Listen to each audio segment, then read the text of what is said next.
Hey guys, welcome to Nerdarchy, for nerds by nerds. I'm Nerdarchist Ted, and today I'm joined by Intern Kyle. Nathan Nerdarch. And today Kyle talks about his character, Dragonborn Warlock Paladin.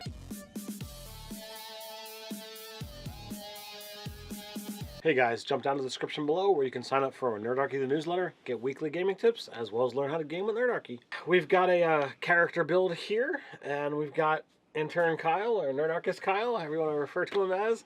And what kind of character you got today, Kyle? I have Rogar Cleftienthaler. Try saying that 3 times fast. That. There you go. He gets a prize. Give him his candy. He gets plus 10 pun points. So, the tricky thing about him, he's a Paladin Warlock. And I know people are screaming in the comments, heresy.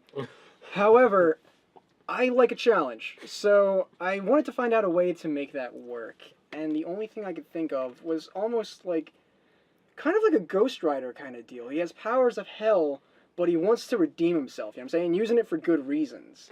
Well, there's a number of different ways that I've seen, Paladin and Warlock working together.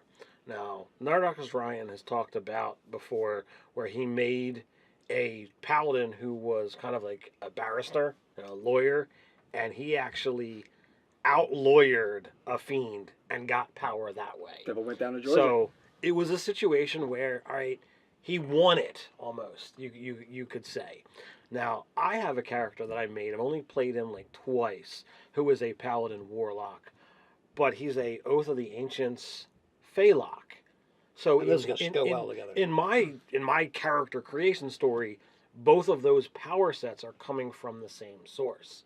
So you don't have to have conflict of interest.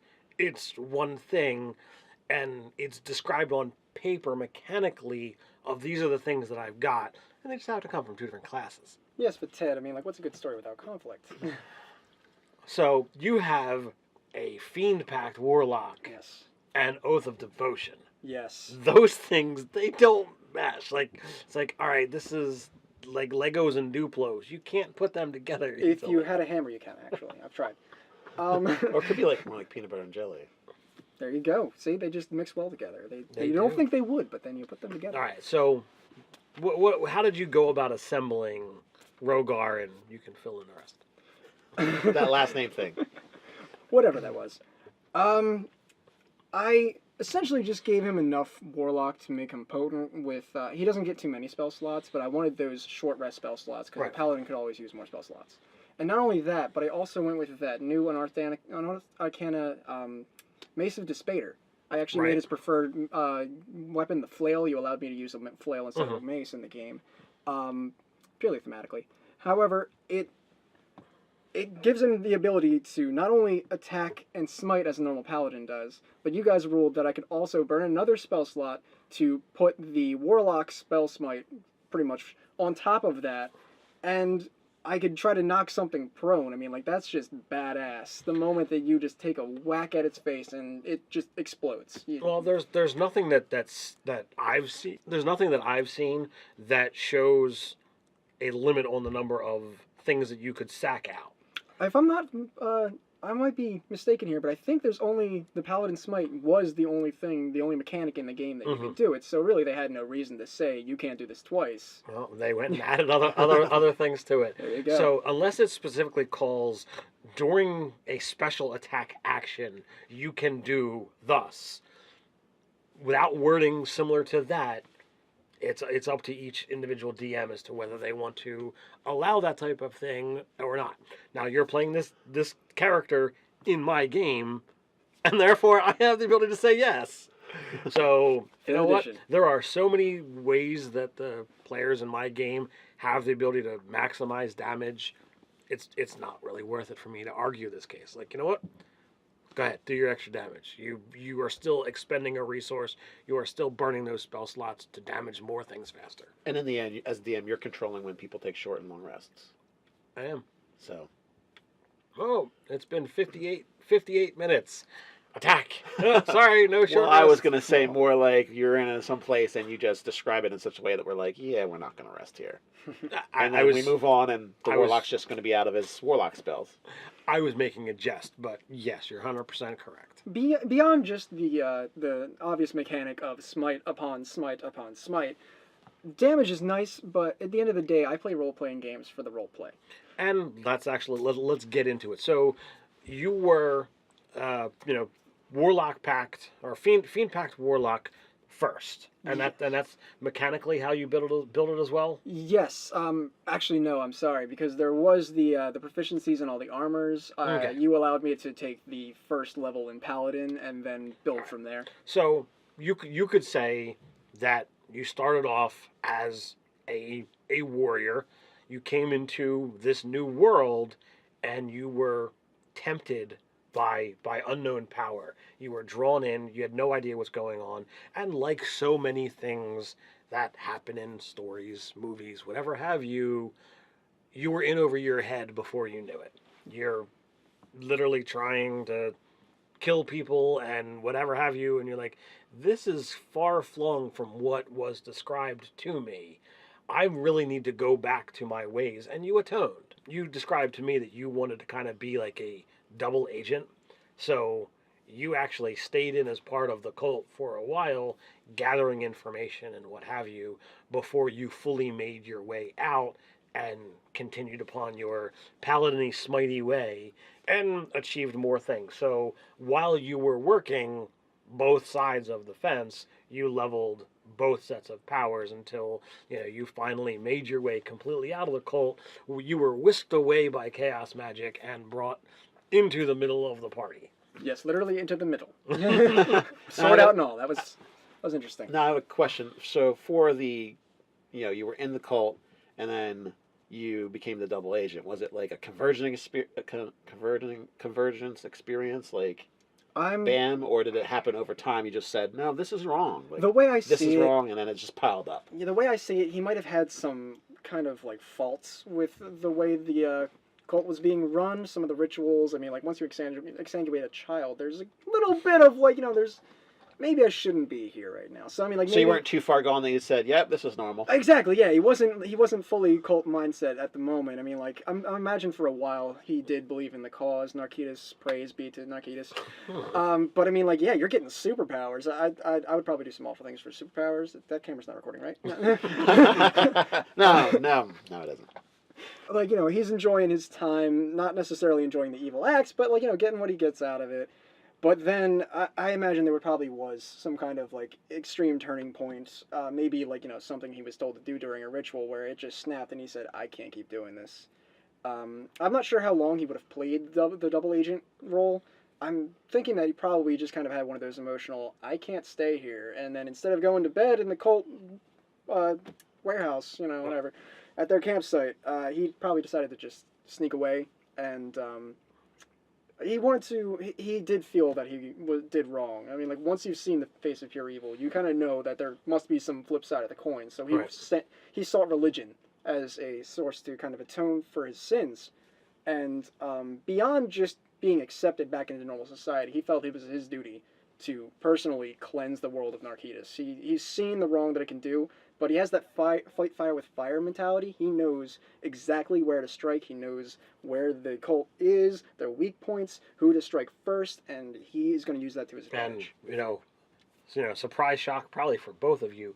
You guys had talked about it in game at last session that you have a list of people that are in town that are still active within.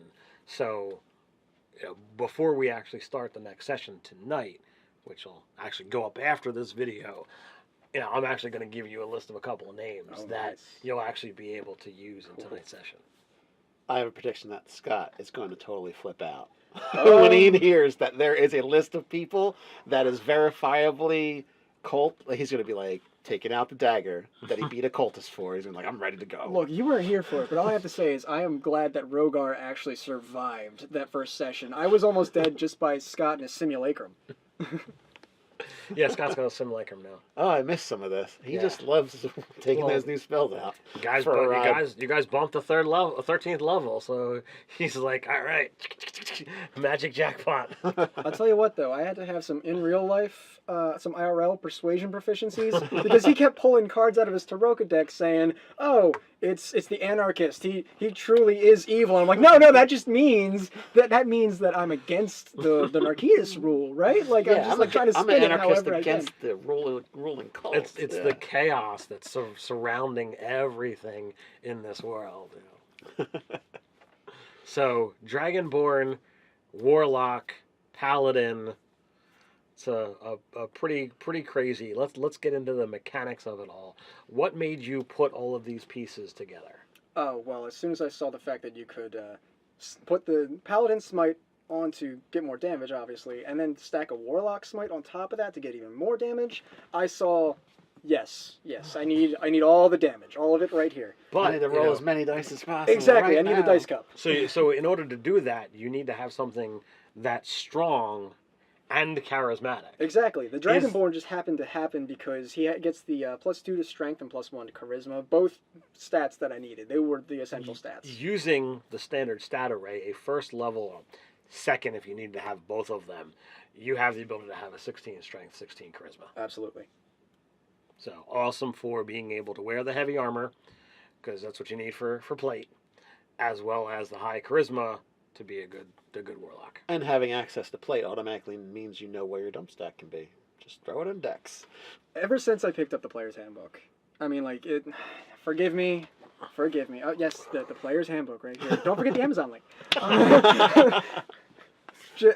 I looked through the classes to see which I wanted to play for my first game with a custom character, and I saw the Paladin, and I was like, oh, that's kind of cool, but I never really liked the Goody Two-Shoe Boy Scout.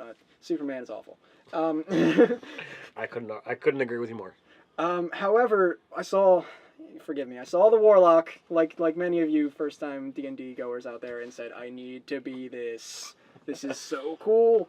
Just because I saw the potential in an evil patron, but like a good character. It really spoke to me. Like I really wanted to do that. It's not something I've seen many times in conventional media. It happens, but I just haven't seen it enough, if you ask me. Well, when you look at warlocks, and we've done a number of videos on them, you really have to factor in, okay, you have this conglomeration of whatever evil entity or neutral entity. It's not divine. It's not so huge that it is indeed a god, but it is something with significant enough power that it gives you some of its without really diminishing its own.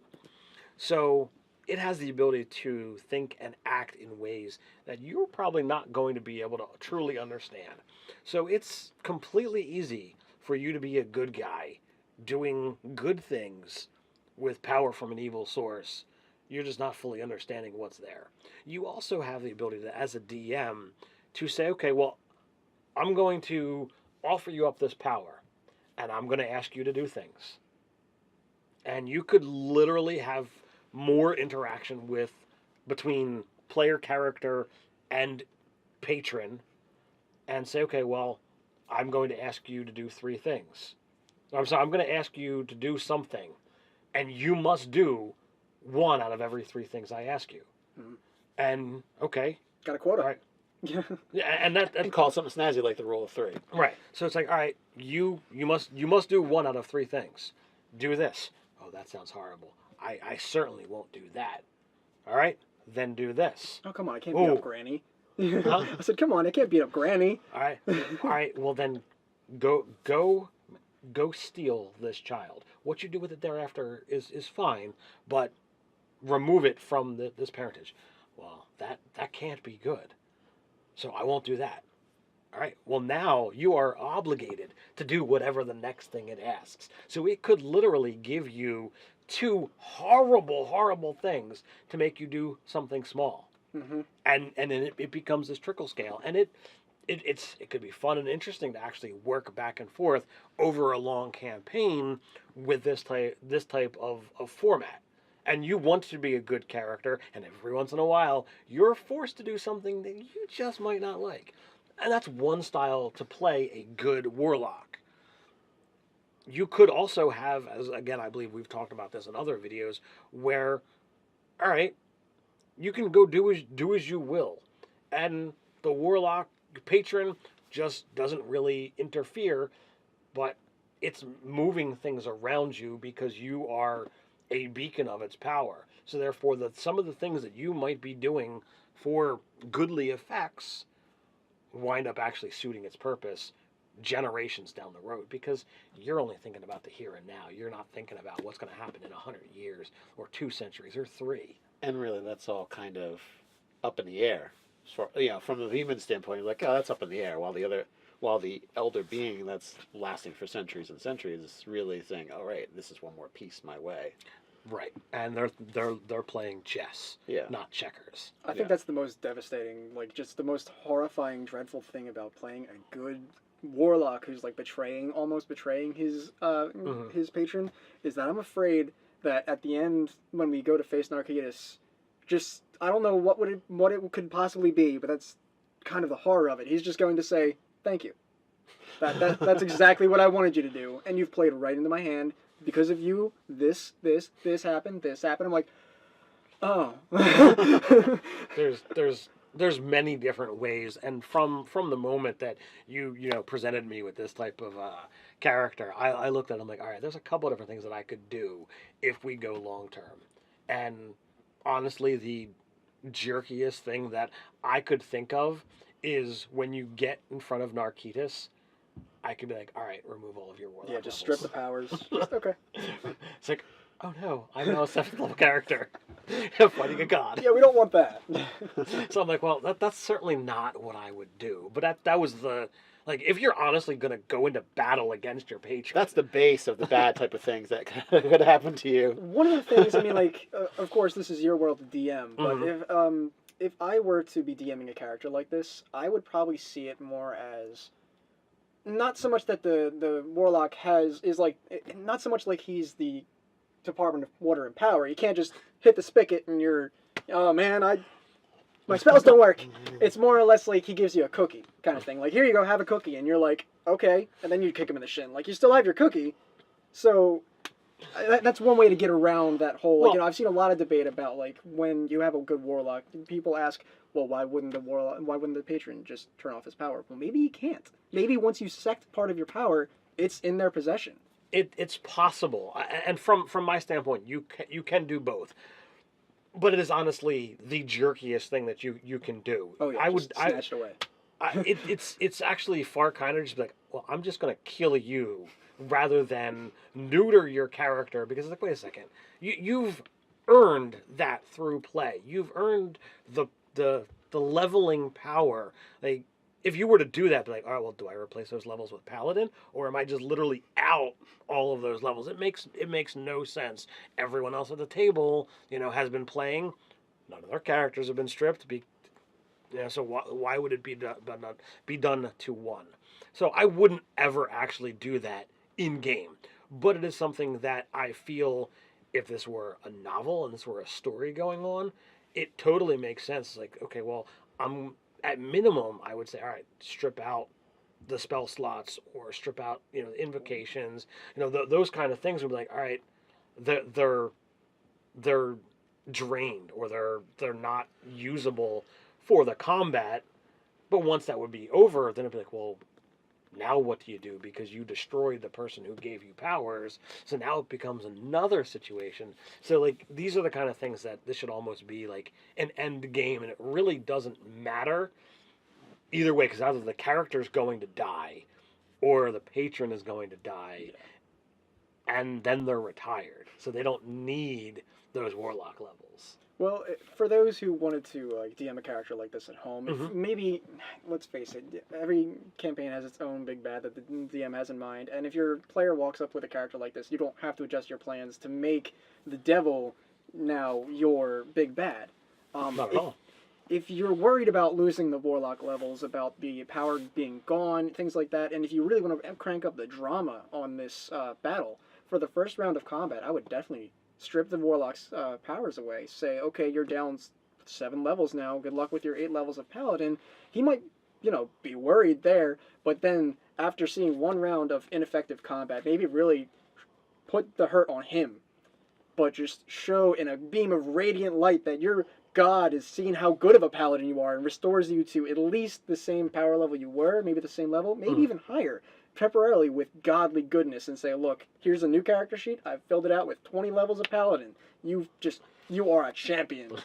So that is something that, you know, could be completely done, and I would actually go and modify with other like non-class abilities to still allow like some of the things that matches the play style of the character, so that you can still do some of the stuff like, oh, you know, double sacking, so like that invocation that you want to still use, all right, you still have that in some way, shape, or form, but your soul has been completely and utterly cleansed of said thing, and you know, now you're a paladin or a paladin cleric or what have you, because cleric is literally a divine gift that can be added. So you could also kind of like shuffle over the type of warlock you're have a pact with, and just pick one of the like Undying Light or something like that.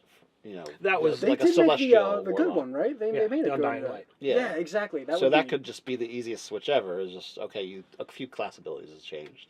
So that is another thing that had crossed my mind, and I thought that's kind of where he was initially going with, like, oh, you know, you see this, like, oh well, there you go. new way to go about doing things. So there's plenty of ways to actually go about being a warlock, being good, as well as getting to that end game in a situation where you might actually be fighting your patron. So what do you guys think about, you know, said character? Why don't you put your comments down below? While you're at it, don't forget to like, share, and subscribe. You can check us over at Nerdarchy.com. So until next time, stay nerdy.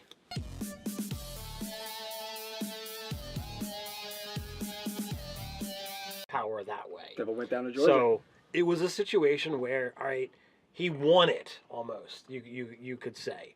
Now I have a character that I made. I've only played him like twice. Who is a paladin warlock, but he's a Oath of the Ancients Phalok. So those go well together. In my character creation story, both of those power sets are coming from the same source. So you don't have to have conflict of interest. It's one thing, and it's described on paper mechanically of these are the things that I've got, and they just have to come from two different classes. Yes, but Ted, I mean, like, what's a good story without conflict? So you have a fiend pack. About him, he's a paladin warlock, and I know people are screaming in the comments heresy. However, I like a challenge, so I wanted to find out a way to make that work, and the only thing I could think of was almost like, kind of like a Ghost Rider kind of deal. He has powers of hell, but he wants to redeem himself, you know what I'm saying? Using it for good reasons. Well, there's a number of different ways that I've seen, you know, paladin and warlock working together. Now, Nerdarchy Ryan has talked about before where he made a paladin who was kind of like a barrister, a lawyer, and he actually out-lawyered a fiend and got... Mace of Despater. I actually made his preferred weapon, the flail. You allowed me to use a flail instead of a mace in the game, purely thematically.